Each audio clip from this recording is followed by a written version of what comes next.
Dave Dugan. Thank you, Mr Deputy Speaker. The SNP declines to give this bill a second reading. Would they like to intervene already, Mr Deputy Speaker? I'm happy to take it. So this bill is unnecessary, much like the chuntering from a sedentary position, as it is unwelcome, Mr Speaker. The government have claimed that this, the Prime Minister rather, no less, claimed that this would reduce energy bills. But of course, this is untrue, and the Secretary of State was well advised to distance herself from this fantasy. It's claimed that this bill will assist with the UK's energy security, when of course it will do no such thing, given the combined effects of an international energy market and the vagaries of the UK's refining capacity, which is increasingly and substantially incompatible with oil extracted from the North Sea basin. The government seeks to gaslight us with claims that there are strict tests to be met in order to issue any new licences, when in fact these Potemkin tests will inevitably be met for each and every licence application in the future, should this bill pass. This bill will not provide an evidence-based assessment of all licences on a case-by-case basis. And as a matter of actual fact, Mr Deputy Speaker, 27 new licences were granted in 2023 alone, in the absence of any such legislation of this nature. And a licensing round has been held by the North Sea Transition Authority every year and a half since 2016. This proposed legislation will in effect undermine the NSTA by placing a statutory obligation on them to hold new licensing rounds every year, rather than currently as and when the NSTA deem necessary in their professional capacity. Moreover, the NSTA board unanimously agreed that the legislation requiring annual licensing rounds was unnecessary.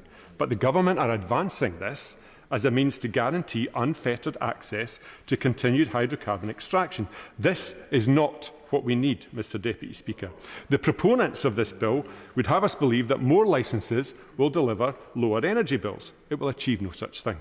We all recognise that oil and gas will continue to be an essential part of our energy mix. And as the previous speaker said, we use oil and gas, certainly oil, for more than combustible uses. And so we will need a measured and qualified licensing regime to accommodate this ongoing reliance on oil and gas as a source of energy and much else. But that is not what this bill proposes.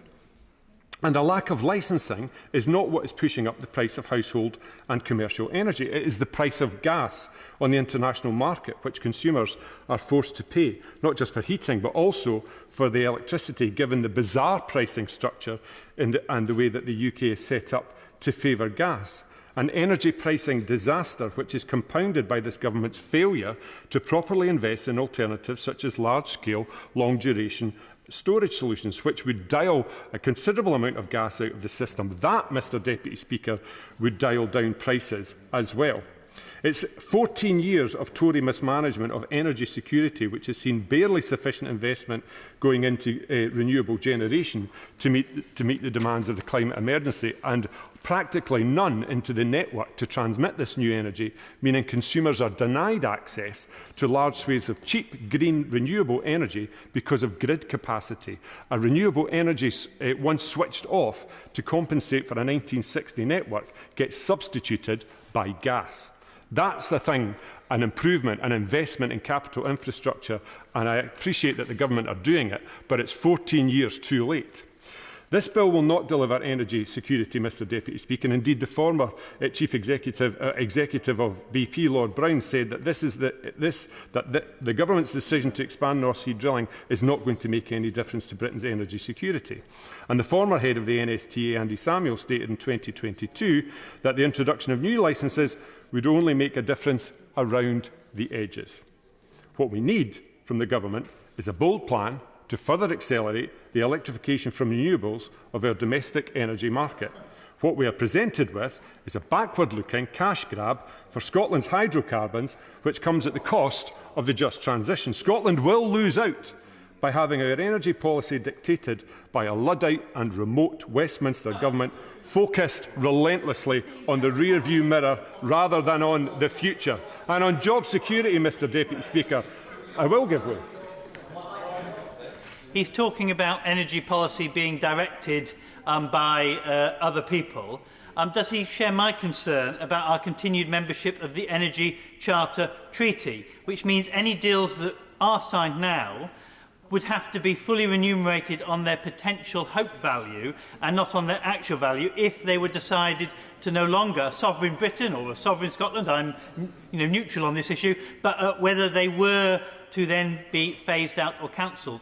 And does he not think, like our European partners, we should be withdrawing from the Energy Charter Treaty to allow ourselves true energy independence?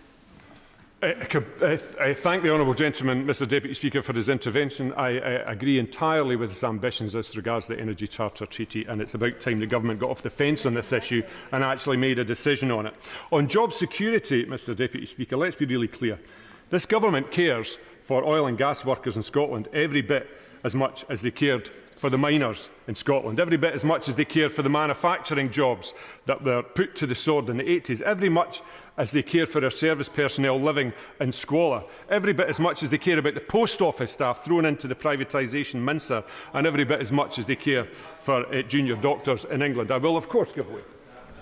I thank the honourable gentleman for giving way. And just before I get to the point I spoke about miners, I just want to make it clear my previous intervention, Mr Deputy Speaker, to refer people to my register of declaration of interest about my Falkland Islands trip, which was paid for by the Falkland Islands government.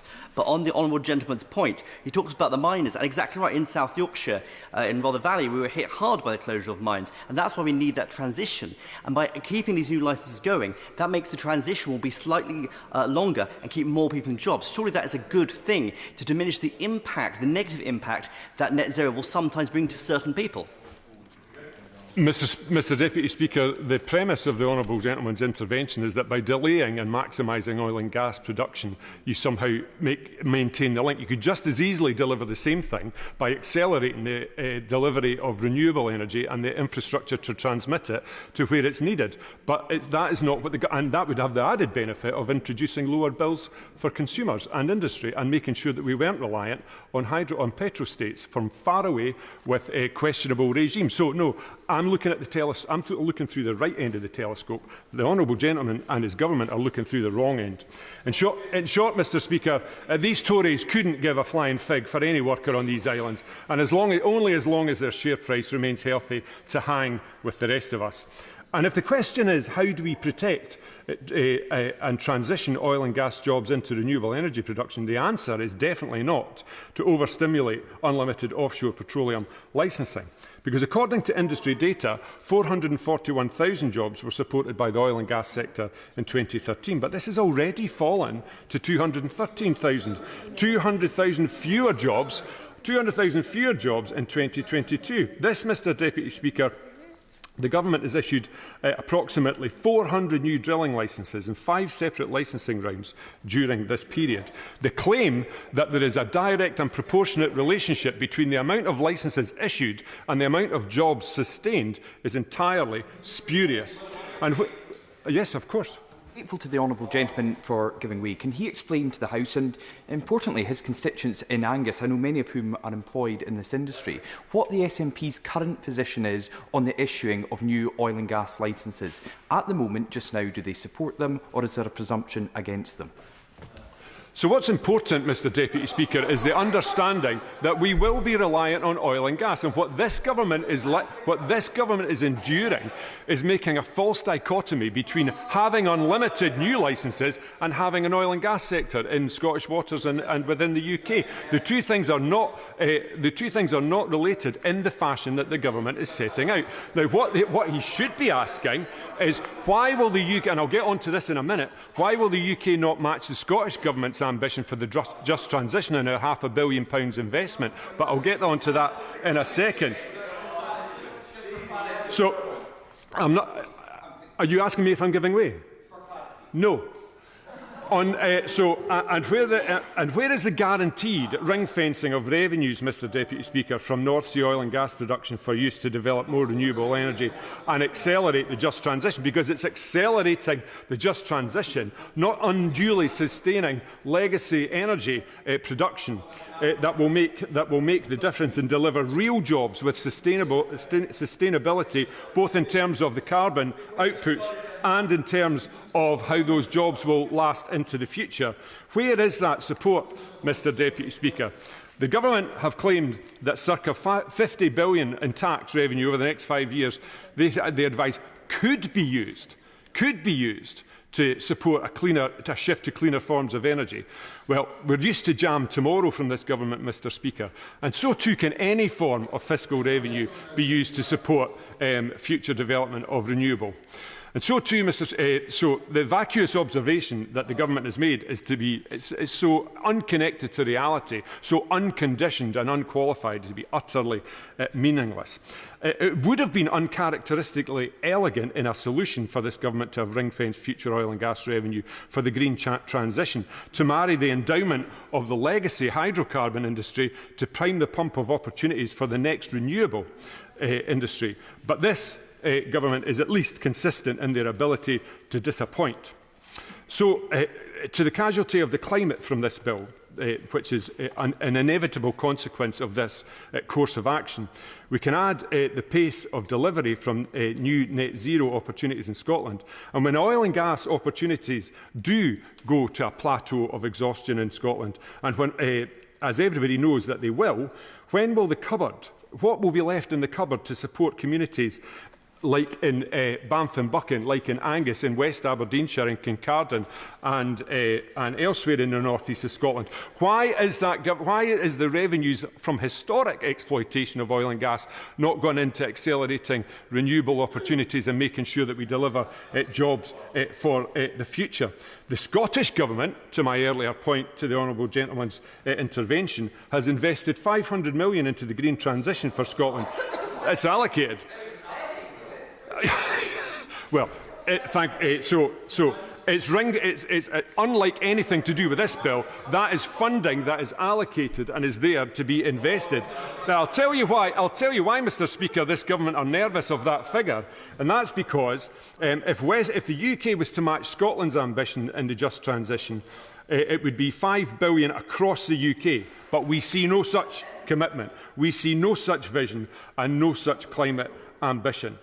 What we see is a Tory Prime Minister who can't effectively lead his party, let alone the UK state, or an energy transition, seeking to divide people on the climate, rolling back on climate action commitments and signals given to industry on EVs and boiler replacements, while overexploiting Scotland's legacy hydrocarbon and dragging its feet on CCUS, especially at Acorn.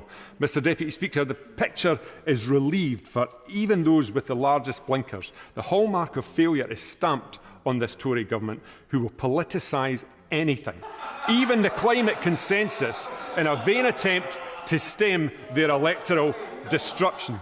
This bill fails to outline a transition away from fossil fuels, as per the agreement at COP28. Mr Deputy Speaker, the ink is barely dry on that agreement at COP28, an agreement which the UK delegation signed up to in the full knowledge of this bill's impending passage. We all know the UK has a questionable approach to its international obligations, but this is plain bad faith. Finally, Mr Deputy Speaker, this bill does not acknowledge the climate emergency. In fact, in this bill, the Tory Government are thumbing their noses at the climate challenge we all face together and should address together. And in this bill, the Government seek to overcapitalise on legacy energy production rather than invest in the renewable energy jobs of the future. Much of that employment and enterprise will be in demand mitigation with thermal insulation, equipment upgrades and new technologies. As a result of the ambition that drives this bill, the warped thinking behind it, jobs will suffer, the economy will suffer, bill payers will suffer and the climate will suffer. So I urge members to decline a second reading. Thank you.